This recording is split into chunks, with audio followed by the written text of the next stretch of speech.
Hello, आज हम कुछ कॉन्सेप्ट्स देखेंगे जावास्क्रिप्ट के, कुछ बेसिक्स, कंडीशनल स्ट्रक्चर क्या होता है प्रोग्रामिंग के अंदर और लूप्स क्या होते हैं। ठीक है, तो थोड़ी सी प्रोग्रामिंग की प्रैक्टिस करते हैं। उसके लिए हम जाते हैं वीएस कोड ओपन करते हैं अपना। मैं इस वीएस कोड को स्टार्ट किया। अच्छा, मैंने ना वीएस कोड के अंदर एक न्यू फोल्डर क्रिएट करना है आपने। ठीक है, फोल्डर क्रिएट करने के लिए आपने ना यहाँ पर चेक करना है, फाइल में जाना है और यहाँ पर ओपन फोल्डर कर लें, या तो ओपन फोल्डर कर लें, उसी फोल्डर के अंदर कोई चीज़ बना लें जो आपका सिलेक्टेड हुआ है। ठीक है, मेरे पास डॉक्यूमेंट्स का फोल्डर सेलेक्ट हुआ है, तो मैं इसके अंदर एक और फोल्डर क्रिएट कर दिया प्रैक्टिस का, पीआरसी के नाम से। और यहाँ पे मैं एक नई फाइल क्रिएट करूँगा। ठीक है, ये मैंने फोल्डर सेलेक्ट किया हुआ है पीआरसी का। अब मैं यहाँ पर आ जाऊँगा तो मैं यहाँ पर एक तो प्लस का बटन है, यहाँ से आप क्रिएट कर सकते हैं न्यू फाइल। तो अब यहाँ पे आप फाइल का नाम दे देंगे, मैं इसको PR1 डॉट जावास्क्रिप्ट की फ़ाइल है तो .js इसकी एक्सटेंशन है। एंटर प्रेस किया तो एक हमारे पास एक फ़ाइल क्रिएट हो गई। ठीक है, तो अभी हम थोड़ा सा देखते हैं कि कॉन्स्टेंट्स क्या होते हैं और वेरिएबल्स क्या होते हैं। तो वन बाय वन हम थोड़ा सा इसको स्टडी करते हैं। जब एक नया कॉन्स्टेंट क्रिएट करते हैं, कॉन्स्ट,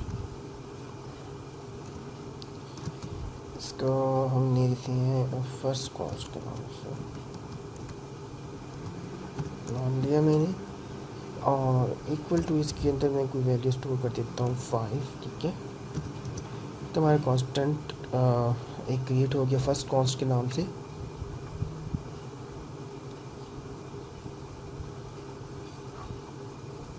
अच्छा, यहाँ पे कंडीशंस देखते हैं। कंडीशंस क्या होती हैं? If else. ठीक है, इफ़ एल्स हम तब यूज़ करते हैं जब हमें कोई डिसीजन लेना हो अपनी लाइफ में। जैसे फॉर एग्जांपल, अगर आप ये काम करेंगे तो फिर ये हो जाएगा, और अगर ये पॉसिबल नहीं हुआ तो फिर इसके अलावा कुछ और होना चाहिए। ठीक है, उसके लिए प्रोग्रामिंग के अंदर हम इफ़ और एल्स यूज़ करते हैं। ठीक है, जैसे अगर हम कहते हैं अगर हम आज बारिश हुई तो मैं स्कूल नहीं जाऊंगा, और अगर ना हुई तो मैं स्कूल जाऊंगा। ठीक है, ये इस चीज़ के लिए, इस तरह के डिसीजंस को अगर हम प्रोग्रामिंग के अंदर यूज़ करें तो उसके लिए हम इफ़ एल्स का कीवर्ड यूज़ करते हैं। ठीक है, तो इफ़ का ब्लॉक यूज़ करेंगे, उसके अंदर कंडीशन लगाएंगे और उसके बाद स्टेटमेंट लिखेंगे जो हम एग्जीक्यूट करना चाहते हैं, और एल्स के अंदर हम वो वाली स्टेटमेंट लिखेंगे जो अगर वो कंडीशन जो इफ़ के अंदर लगी वो मीट ना हो सके या वो ना ट्रू हो, तो फिर एल्स के अंदर जो है वो जो कोड है वो चल पड़े। तो जैसे अगर हम इसी को लेते हैं, अभी जैसे हमने फर्स्ट कांस्टेंट डिफाइन किया 5, हम लिखते हैं अगर इफ़ फर्स्ट कॉन्स्ट की वैल्यू हमारे पास इक्वल टू 5 है, तो हम प्रिंट कर दें message console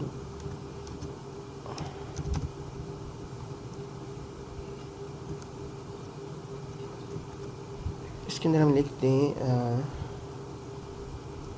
yes it's true. ठीक है, तो ये हमारे पास इफ़ की कंडीशन। अब यहाँ पे हमने 3 दफ़ा इक्वल टू का साइन क्यों यूज़ किया है? ठीक है, 3 दफ़ा इक्वल टू का साइन हमने इसलिए यूज़ किया है क्योंकि हम इसको, इसकी वैल्यू को चेक करना चाह रहे हैं कि आया इसके फर्स्ट कांस्टेंट के अंदर 5 पड़ा हुआ है या नहीं। ठीक है, जब हम टर्मिनल को ओपन कर लेते हैं यहाँ पर, तो अब मैं यहाँ पर इसकी फ़ाइल को सिलेक्ट करता हूँ, cd PR1.js।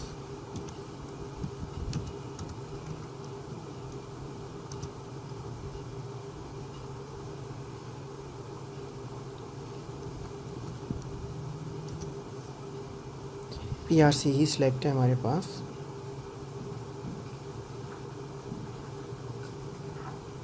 तो यहाँ पर सॉरी मुझे लिखना था नोड स्पेस PR1.js। ठीक है, मैंने टैब प्रेस किया तो खुद ही इसने पिक कर लिया। इसको रन करता हूँ तो अब मेरे पास यहाँ पर बता रहा है x इज़ नॉट डिफाइंड, तो हमने इसने एरर दिया what is x। Oh sorry, मैंने यहाँ पर ना कंसोल डॉट एक्स लिखा हुआ था, इसको मुझे यहाँ पर फर्स्ट कांस्टेंट की वैल्यू डिफाइन करनी थी। यहाँ पर फर्स्ट कांस्टेंट क्या है, एक्स तो मेरे पास कोई वेरिएबल था ही नहीं, तो मैं जो वेरिएबल क्रिएट किया वो फर्स्ट कांस्टेंट है। ठीक है, मैं इसको सेव करूँगा और यहाँ पर दोबारा से इसको रन करूँगा।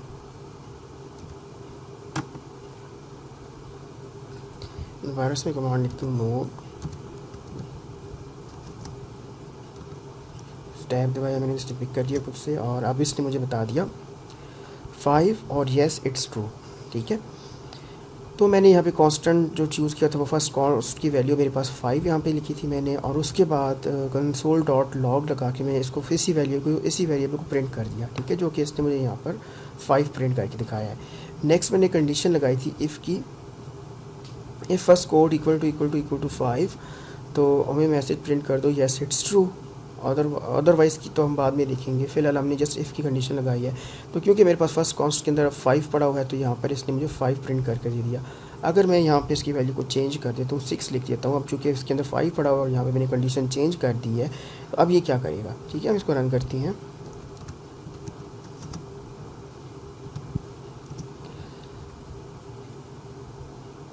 सॉरी, मैं इसको सेव नहीं किया था, इसको मैं सेव करूँगा तो अभी भी उसने मुझे वही रिज़ल्ट दिया है 5। ठीक है, कंट्रोल एस, तो मैं इसको जो है ना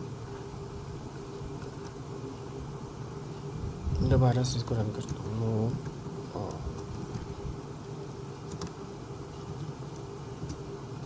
तो यहाँ पर अब मुझे ये बता रहा है first constant is not defined. ठीक है,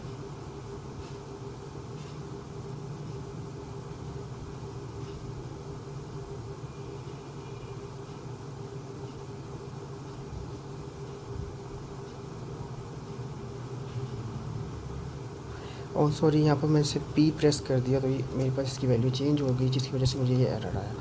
ठीक है, ये थोड़ी सी मिस्टेक होती है, बटन प्रेस हो जाते हैं मिस्टेकनली, उसकी वजह से भी एरर आ जाते हैं। तो मैं दोबारा से इसको रन करता हूँ। अब मुझे ये जो ना कंडीशन नहीं चलेगी, जस्ट 5 प्रिंट हुआ और जो टेक्स्ट वाली ये वाली लाइन है ना, ये वाली प्रिंट नहीं हुई। ठीक है, इसने क्या किया, जो कंसोल डॉट लॉग फर्स्ट जो चीज़ है इसने वो प्रिंट कर दी, इसके अंदर क्या पड़ा था 5। ठीक है, 5 तो उसने प्रिंट कर दिया है। अब कंडीशन इसने चेक किया, इफ़ फर्स्ट कांस्ट की वैल्यू 6 हो तो ये मैसेज प्रिंट होना चाहिए। अब क्योंकि फर्स्ट कांस्ट की वैल्यू जो है वो 6 नहीं है, इसके अंदर 5 पड़ा हुआ है, तो इसने ये मैसेज प्रिंट नहीं किया। अच्छा, यहाँ पे एक और चीज़ हम पहले भी पहले भी देखा था कि यहाँ पे 3 इक्वल टू के साइन लगे हुए हैं। यहाँ पे 2 इक्वल टू साइन भी होते हैं और इक्वल टू साइन भी होता है। ठीक है, तो डबल इक्वल टू हमारे पास कंपैरिजन करने के लिए होता है, इक्वल टू हमारे पास किस लिए होता है, असाइनमेंट के लिए। और जो 3 इक्वल टू जो है वो हमारे पास वो भी कंपैरिजन के लिए होता है। डबल इक्वल टू और 3 इक्वल टू हमारे पास कंपैरिजन्स के लिए होते हैं, और जो सिंगल इक्वल टू है वो हमारे पास असाइनमेंट के लिए होता है, यानी इसकी वैल्यू को इसको असाइन कर रहा है इस वेरिएबल को। और ये क्या कह रहा है कि फर्स्ट कांस्ट की वैल्यू को कंपेयर कर रहा है 6 के साथ। अब ये ट्रिपल इक्वल टू और डबल इक्वल टू जो कि कंपैरिजन के हैं, वो कैसे कंपैरिजन करते हैं। ठीक है, जो डबल इक्वल टू है वो हमारे पास शैलो कंपैरिजन कहलाता है। ठीक है, और जो 3 इक्वल टू का जो साइन है और ये हमारे पास डी कंपैरिजन कहलाता है। ठीक है, शैलो और डीप कंपैरिजन के क्या फ़र्क है कि जो 3 इक्वल टू है जावास्क्रिप्ट में, ये हमारे पास जो है डेटा टाइप और जो कंटेंट है उन दोनों को कंपेयर करता है। अगर तो वो दोनों ठीक हो, ट्रू हो, मैच कर रहे हो, डेटा टाइप भी मैच कर रही हो और जो कंटेंट उसके अंदर पड़ा हुआ है वेरिएबल के वो भी मैच कर हो, तो वो ये ट्रू रिटर्न करेगा। ठीक है, अदरवाइज़ फॉल्स रिटर्न करेगा। यानी अगर डेटा टाइप हमारे पास इसकी इंटीजर है और जो आपने यहाँ पे नंबर लिखा हुआ है फ्लोट है या कोई स्ट्रिंग है चीज़, तो उसको फिर वो कंपेयर नहीं करेगा, एरर देगा।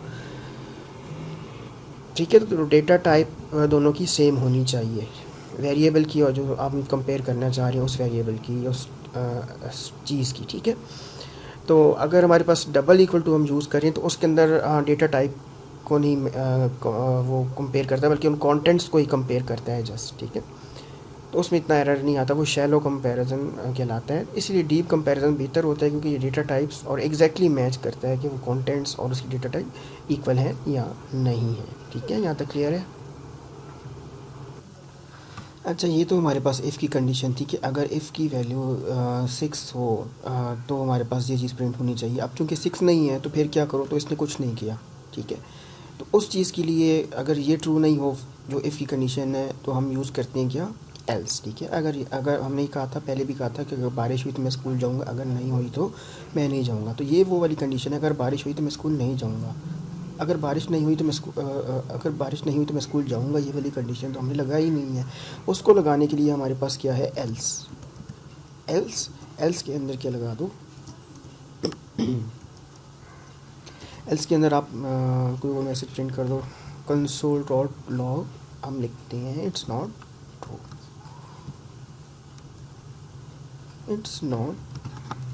ट्रू को मैं सेव करूँगा और अगेन पे टर्मिनल पे आके इसको मैं रन करूँगा।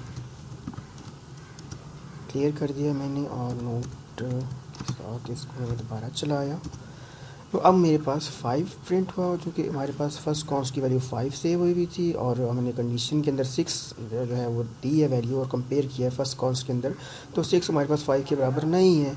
तो अब क्योंकि ये ट्रू नहीं है तो ये वाला ब्लॉक एग्जीक्यूट नहीं हुआ, तो वो एल्स के अंदर आ गया। एल्स के अंदर उसने क्या मैसेज डिस्प्ले किया, इट्स नॉट ट्रू, ठीक है। तो इट्स नॉट ट्रू का मैसेज यहाँ पे प्रिंट हो गया। इस चीज़ को हम कहते हैं एरर बाउंड्री भी कहते हैं। रिएक्ट नेटिव के अंदर या जावास्क्रिप्ट के अंदर हम इसको एरर बाउंड्री भी कहलाती है ये, ठीक है। एरर बाउंड्री बस इसका ही नाम है, इससे कंफ्यूज होने की ज़रूरत नहीं है कि ये क्या चीज़ है। ये इफ़ एल्स की कंडीशनल स्ट्रक्चर है। इसके अलावा इफ़ एल्स के अंदर हमारे पास एल्स इफ भी होता है और टर्नरी ऑपरेटर भी होता है, वो अब लेटर ऑन देखेंगे। तो हम यहाँ पर अगर चाहें तो मैसेज के साथ यहाँ पे एक्चुअल जो वैल्यू है कॉन्स्ट की, फर्स्ट कॉन्स्ट की, वो हम प्रिंट कर सकते हैं। हम लिख सकते हैं no it's not true, value is the actual value is equal to this, ठीक है। इसको सेव करके दोबारा से रन करूँगा तो क्या होगा,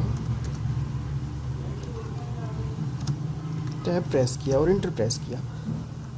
अब हमारे पास क्या था, हमारे पास क्योंकि फर्स्ट कॉन्स्ट की वैल्यू 5 है तो हमारे पास इफ़ की कंडीशन ट्रू नहीं हुई, ये वाली चीज़ स्किप कर दी और एल्स के अंदर आ गया ये। तो यहाँ पे जो उसकी स्टेटमेंट थी no it's not true, actual value is, जो फर्स्ट कॉन्स्ट की वैल्यू है वो उसने प्रिंट कर दी। तो यहाँ पे उसने बता दिया no it's not true, the actual value is 5। तो ऐसे ही हमारे पास इफ़ एल्स काम कर रहे हैं, अगर ये हो तो ये कर दो, अगर ये ना हो तो ये कर दो, ठीक है। तो यहाँ पर हमारे पास अगर ये ना हो तो ये किया, ठीक है, इसलिए ये वाली स्टेटमेंट एग्जीक्यूट हुई। तो ये हमारे पास था इफ एल्स। और अच्छा जी, यहाँ तक तो हमने ये कर लिया। अब हम देखते हैं कि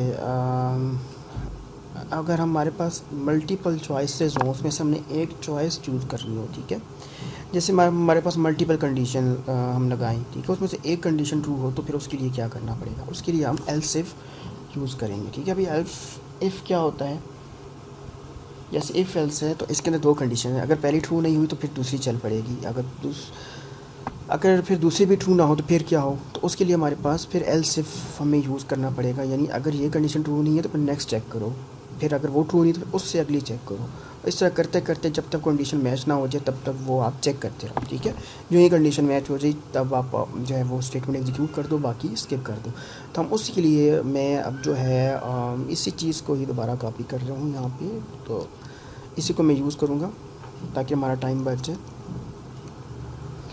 मैं यहाँ पर एल्स लगा के इफ़ लगाऊंगा, एल्स के पास स्पेस दे के इफ़ लगा के एक और कंडीशन लगा दूंगा कि हमारे पास आया कॉन्स्ट की वैल्यू क्या है, जो फर्स्ट कॉन्स्ट इसकी वैल्यू में हमारे पास क्या पड़ा हुआ है, 1 तो नहीं पड़ा हुआ।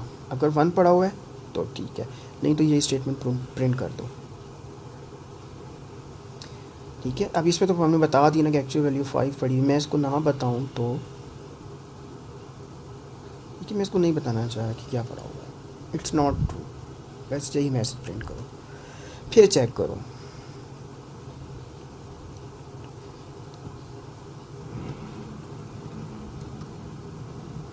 अब 2 तो नहीं है,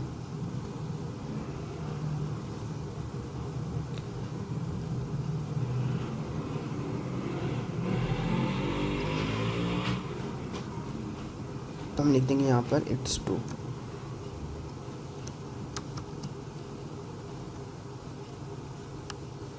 इट्स 1।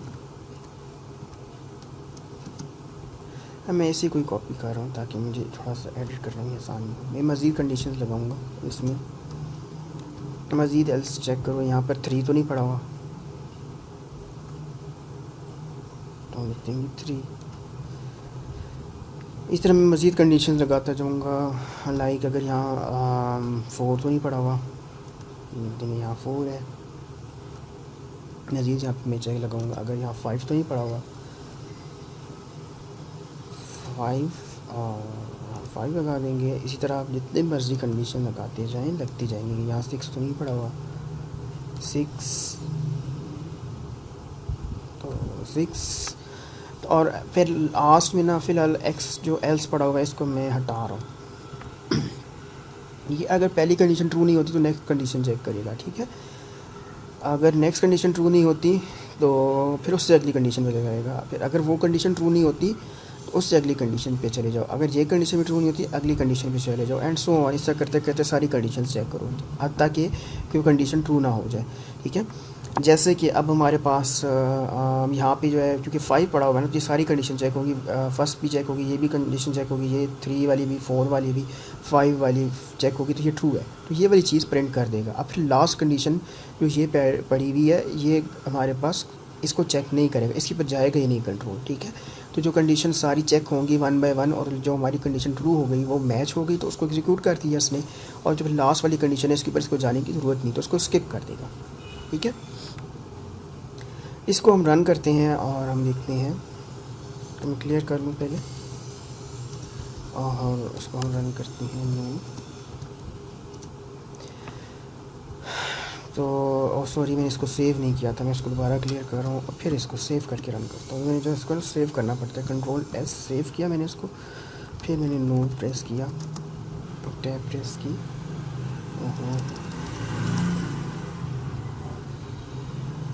यहाँ पर नो, मैंने इसको रन किया तो इट्स 5, इसने ये वाला मैसेज प्रिंट कर दिया, इट्स 5। तो उससे सारी कंडीशंस चेक की हैं और इसको जो कंडीशन ट्रू मिली है वो ये 5, क्योंकि एक्स फर्स्ट कॉन्स्टेंट वाली वैल्यू हमने 5 रखी थी ना, तो उसने ये वाली स्टेटमेंट मैसेज डिस्प्ले कर दिया, इट्स 5, ठीक है। और जो ये वाली बाकी कंडीशन है वो एग्जीक्यूट नहीं कर रहा। अगर तो अब हमारे पास सारी कंडीशंस ही हमारे पास फॉल्स हों, लेट्स सपोज मैं कांस्टेंट की वैल्यू ही चेंज कर देता हूँ, ठीक है। मैं इसके अंदर ऐसी वैल्यू डाल देता हूँ, यहाँ से लेके मैंने 6 तक डाली है, मैं इसके अंदर 7 डाल देता हूँ या 0 डाल देता हूँ, जो कि इसके अंदर कंडीशन में है ही नहीं। तो फिर क्या होगा, फिर अब क्या होगा, ये मैं इसको दोबारा रन करता हूँ। तो अब आप देखें इसने कुछ भी प्रिंट नहीं किया कंडीशंस के अंदर से, ठीक है, कुछ भी नहीं प्रिंट किया। वो जो कौन सी वैल्यू हम पहला जो प्रिंट कर रहे हैं जस्ट इसने वही प्रिंट किया कि इसके अंदर 7 हमने कर दिया। इसके अंदर जो वैल्यू पड़ी है इसने कुछ भी प्रिंट नहीं किया। तो अब इस कंडीशन में क्या हो कि जब सारी ही कंडीशन फॉल्स हो जाए तो फिर क्या किया जाए। फिर हम आखिर में एक एल्स लगा देते हैं, जो हमने पहले एल्स जो वापस निकाला था। तो हम कहते हैं no it's not true, the actual value is this. हमने ये मैसेज प्रिंट कर दिया, कोई भी आप मैसेज प्रिंट कर दें, एल्स प्रिंट कर दें, ठीक है। इसको मैं सेव करता हूँ और फिर दोबारा से इसको मैं रन करता हूँ, नो। तो अब इसने प्रिंट किया 7 और no it's not true, the actual value is 7, ठीक है। तो ऐसे हमारे पास इफ़ एल्स इफ की कंडीशंस यूज़ की जाती हैं। इसके अलावा हमारे पास एक और चीज़ होती है टर्नरी ऑपरेटर, ठीक है, वो हम लेटर ऑन देखते हैं। अच्छा, यहाँ पर ये हम देख रहे हैं कंसोल लॉग में लिख रहा हूँ। कंसोल लॉग अब क्या चीज़ है, कंसोल लॉग प्रिंट करने के लिए यूज़ किया जाता है। कोई भी चीज़ स्क्रीन के ऊपर आप प्रिंट करना चाह रहे हैं या आउटपुट दिखाना चाह रहे हैं तो उसके लिए हम कंसोल डॉट लॉग यूज़ करते हैं। जैसे हम C++ के अंदर सी आउट की कमांड यूज़ करते हैं फॉर डिस्प्लेइंग आउटपुट, ठीक है, या सी के अंदर प्रिंट एफ़ की कमांड हम यूज़ करते हैं फॉर आउटपुट। या फिर हम अगर जावा के अंदर देखें तो उसके अंदर जावा के अंदर हम क्या यूज़ करते हैं,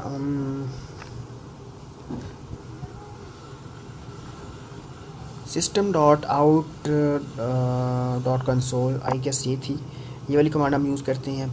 और इसी तरह हम जो है जावा स्क्रिप्ट के अंदर कंसोल डॉट लॉग यूज़ करते हैं फॉर प्रिंटिंग या फिर आउटपुट डिस्प्ले करने के लिए, ठीक है।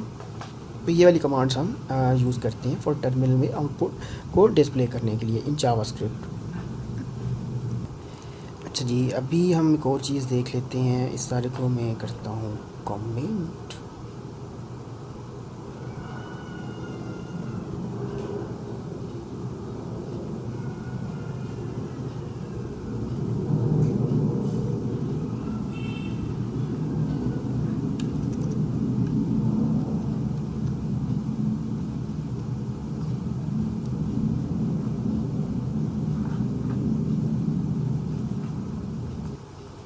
अच्छा जी, यहाँ पे मैंने इसको सारे को कमेंट कर दिया। अब हम कॉन्स फर्स्ट कॉन्स के अंदर मेरे पास 7 पड़ा हुआ है।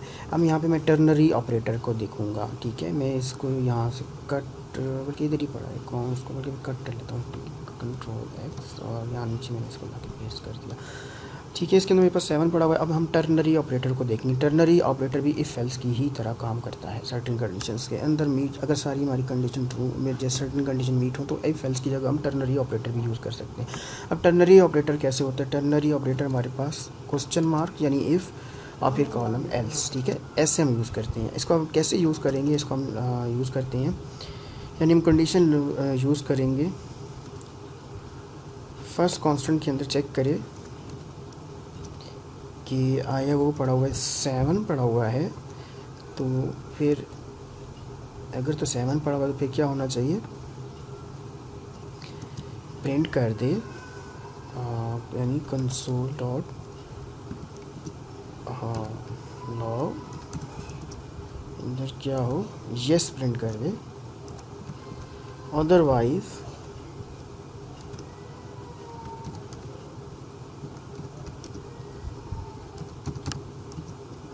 नो प्रिंट कर दे, ठीक है।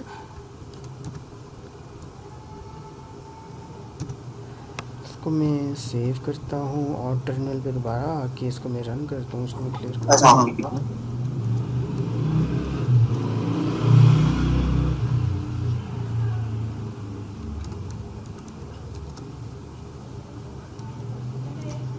तो इसने प्रिंट किया यस, ठीक है। अब हमारे पास क्या हुआ, इसने यानी ये कंडीशन थी इफ़ की, यानी फर्स्ट कॉन्स को चेक करो, इसके अंदर क्या पड़ा हुआ है 7। अगर 7 पड़ा है तो प्रिंट कर दो यस। अगर तो ये कंडीशन हमारी जो यहाँ पे लगाई है वो ट्रू होती है तो पहली स्टेटमेंट प्रिंट कर दो। फिर सेमी कॉलन के बाद अगर ये कंडीशन हमारे पास फॉल्स है, 7 नहीं था, तो फिर सेकंड कंडीशन जो है यहाँ पर ये वाली यानी नो वाली कंडीशन, ये वाली चीज़ जो सेमी कॉलन के बाद है वो प्रिंट होगी, ठीक है। अगर मैं यहाँ पे इसकी वैल्यू 7 थी तो अब इसने चेक किया कि ये वैल्यू आया 7 के बराबर है, तो ये ट्रू है। ये दोनों के अंदर 7 ही पड़ा हुआ है, फर्स्ट कॉन्स के अंदर 7 पड़ा हुआ है, तो इसने क्या प्रिंट किया? फर्स्ट स्टेटमेंट यानी यस। अगर मैं इसके अंदर जो कंडीशन है इसके अंदर वैल्यू चेंज कर दूँगा, मैं चेक करूँगी फर्स्ट कॉन्स के अंदर हमारे पास 5 पड़ा हुआ है, तो अब क्या होगा? नोट। तो अब यहाँ पे इसने प्रिंट किया नो। अब इससे चेक की कंडीशन क्या आया, फर्स्ट कॉन्स के अंदर 5 पड़ा हुआ है या नहीं, ठीक है। क्योंकि फर्स्ट कॉन्स के अंदर हमारे पास 7 हमने रखा हुआ है, तो ये वाली स्टेटमेंट जो पहली वाली स्टेटमेंट है ये स्किप की, इसने एग्जीक्यूट नहीं की बल्कि सेकंड स्टेटमेंट एग्जीक्यूट की, ठीक है। तो ये भी हमारे पास हम यूज़ कर सकते हैं सिंपल इफ़ एल्स की जगह। अच्छा, नेक्स्ट हम लूप्स देखेंगे। लूप्स में सबसे पहले फॉर लूप चेक करते हैं। फॉर लूप क्या होता है? जब हमें लूप्स हम देखते हैं, लूप्स क्या होती हैं? लूप्स हमारे पास प्रोग्रामिंग के अंदर ऐसा स्ट्रक्चर है जो रिपीटिशन के लिए यूज़ किया जाता है। रिपीटिशन से मुराद बार बार कोई काम करना। जैसे हमारे पास हम कोई हमारी अपनी लाइफ में कुछ काम बार बार रिपीटेडली करते हैं, ठीक है, तो उसके लिए प्रोग्रामिंग के अंदर हम लूप यूज़ कर देते हैं ताकि हमारे पास हम एक दफ़ा कोड लिखें और वो काम बार बार करता रहे, बजाय इसके कि हम वो कोड बार बार लिखते जाएं ताकि वो एक ही टास्क हमारा बार बार हो। हम उसकी जगह लूप यूज़ कर लेते हैं। जैसे कि अब लूप्स की एग्जांपल ये है, आपने फ़ैन को ऑन करना है, ऑफ़ करना है, ऑन करना है, ऑफ़ करना है, आपने ये काम 10 मरतबा करना है, ठीक है। एक वो काम ये कि आप बटन से जाके ऑन ऑफ़ करेंगे, बटन से जाके ऑन ऑफ़ करेंगे। तीसरा काम आप ये कर सकते हैं, आप एक दफ़ा एक जो है वो ऐसा सेटअप कर लें कि वो बटन खुद से ही जो है ना 10 मरतबा ऑन ऑफ़ हो जाए, ठीक है। जो आप मैनुअल बटन जाके ऑन ऑफ़ करते हैं वो तो मैनुअल काम है, और जो खुद से ऐसा मैकेनिज़्म डिफ़ाइन करते हैं कि वो बटन खुद से ऑटोमेटिकली 10 दफ़ा ऑन ऑफ़ हो जाए, तो वो हमारे पास लूप्स कहलाते हैं, ठीक है। लूप्स प्रोग्रामिंग के अंदर भी यही काम करते हैं, ऑटोमेटिकली वही काम उतनी बार कर देते हैं जितना हम चाह रहे होते हैं रिपीटेडली, ठीक है। तो यहाँ पर हम सबसे पहले फॉर लूप देखते हैं। फॉर लूप बनाने के लिए हमें सबसे पहले कंडीशन लगानी पड़ेगी, यानी लूप को स्टार्ट करना पड़ेगा सबसे पहले, फिर कंडीशन लगानी पड़ेगी और फिर रिपीटेशन। इसके अंदर हम 3 चीज़ें देखते हैं फॉर का। एक तो हम कीवर्ड यूज़ करते हैं, फिर ब्रैकेट्स के अंदर हम लिखते हैं इनिशियलाइज़र यानी लूप को स्टार्ट करना। ठीक है, स्टार्ट कहाँ से करना है, वो हम कोई वेरिएबल दे देते हैं। जैसे मैं 0 से स्टार्ट करना चाह रहा हूँ तो एक वेरिएबल है i = 0। अब दूसरी चीज़ हम यूज़ करते हैं इसके अंदर, फिर सेमीकोलन लगाना है आपने। ठीक है, फर्स्ट ये सेपरेटर है, फर्स्ट टास्क इनिशियलाइज़र था, अब सेकंड हमारे पास कंडीशन होगी। कंडीशन क्या होगी, कितनी दफ़ा ये काम करना है। लेट्स सपोज मैं इसको कह देता हूँ आई को चलना चाहिए 10 टाइम्स। ठीक है, तो less than equal to 10 times की वैल्यू हो तब तक ये आपने काम करना है। और ये हमारे पास कंडीशन होगी थी। और इस काम को हमें रिपीटेडली करवाना है। कितनी दफ़ा रिपीटेड करना है, एक स्टेप्स रिपीट करना है बार बार। तो हम लिख देंगे आई की वैल्यू के अंदर एक इंक्रीमेंट करते जाओ। ठीक है, सॉरी मैंने यहाँ पर ना लिख दिया i++। तो ये हमारे पास जो है लूप सेट हो गया। ये हमारे पास इनिशियल कंडीशन थी, यानी इनिशियलाइजेशन थी लूप की। ये हमारे पास कंडीशनल थी और ये इंक्रीमेंट था।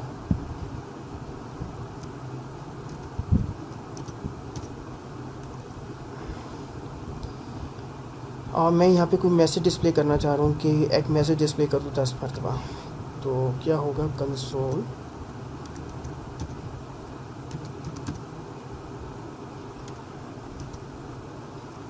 अंदर क्या होगा,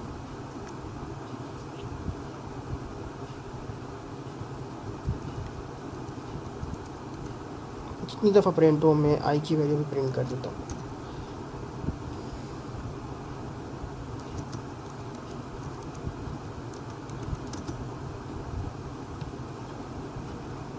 कितनी दफ़ा रिपीट होना चाहिए वो भी हम मेंशन कर देते हैं आई टाइम्स।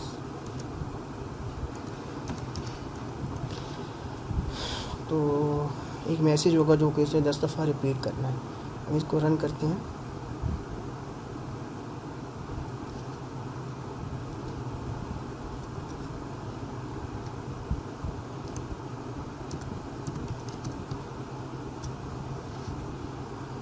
सॉरी मैंने इसको सेव नहीं किया, कंट्रोल S करके अब मैं इसको रन करूँगा।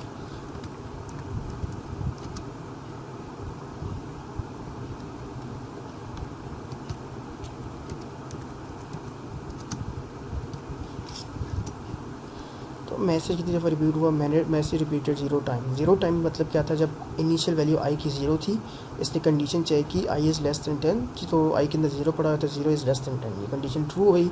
तो अब क्या करो, मैसेज प्रिंट कर दो। तो ये मैसेज रिपीटेड आई टाइम, आई के अंदर क्या पड़ा था 0, मैसेज रिपीटेड 0 टाइम्स का मैसेज हमारे पास यहाँ पर आ गया। अब फिर आई के बाद, उसके बाद जब लूप आया तो यहाँ पर आई के अंदर एक इंक्रीमेंट कर दिया। आई के अंदर एक इंक्रीमेंट हुआ तो आई की वैल्यू यहाँ पर 1 हो गई। ठीक है, 1 हो गई। और 1 होगी तो फिर कंडीशन चेक की तो 1 आई की जो <10 यानी 1 = 10, कंडीशन ट्रू है। फिर मैसेज रिपीटेड आई टाइम्स, आई के अंदर अभी क्या पड़ा था 1, तो लिखा आएगा मैसेज रिपीटेड 1 टाइम्स। फिर इसके बाद इंक्रीमेंट हुआ, यहाँ पर आई की वैल्यू एक इंक्रीमेंट हुई। और उसके बाद आई के अंदर यहाँ पे 2 हो गया। आई के अंदर पहले 1 पड़ा तो अब 2 हो गया। कंडीशन चेक की आई यानी 2 = 10, कंडीशन ट्रू है। फिर से मैसेज रिपीटेड 2 टाइम्स आएगा, मैं लिखा हुआ। ठीक है, फिर आई के अंदर एक इंक्रीमेंट हुआ और आई के अंदर इंक्रीमेंट होगा तो 2 पड़ा हुआ था पहले, तो अब 3 हो जाएगा। आई के अंदर 3 है तो कंडीशन चेक की 3 = 10, तो फिर मैसेज प्रिंट होगा message is repeated I times यानी 3 टाइम्स। तो ये वाली लाइन प्रिंट होगी। इसी तरह करते करते ये सारी कंडीशंस चेक होंगी और जब लास्ट कंडीशन हो जाएगी आई की वैल्यू 10 हो जाएगी, कंडीशन चेक होगी आई > 10 तो अभी भी ट्रू है i++। तो ये अब ने इसे मैसेज प्रिंट किया, message repeated 10 times, message repeated 10 times. और फिर इंक्रीमेंट होगा, आई की वैल्यू 11 हो जाएगी, आई = 11, तो आई > 11 > 10। अब ये कंडीशन फॉल्स हो गई तो ये लूप से बाहर आ जाएगा कंट्रोल, तो ये लूप नहीं चलेगा। ठीक है, लूप की टर्मिनेशन कंडीशन मैच हो जाएगी, यानी आई की वैल्यू बढ़ जाएगी 10 से, तो हमारा ये लूप बंद हो जाएगा। ठीक है, तो यानी इसे 10 दफ़ा जो है एक लाइन या एक मैसेज प्रिंट कर दिया। आई होप कि इस एग्जाम्पल से आपको ये फॉर लूप क्लियर हो गया होगा।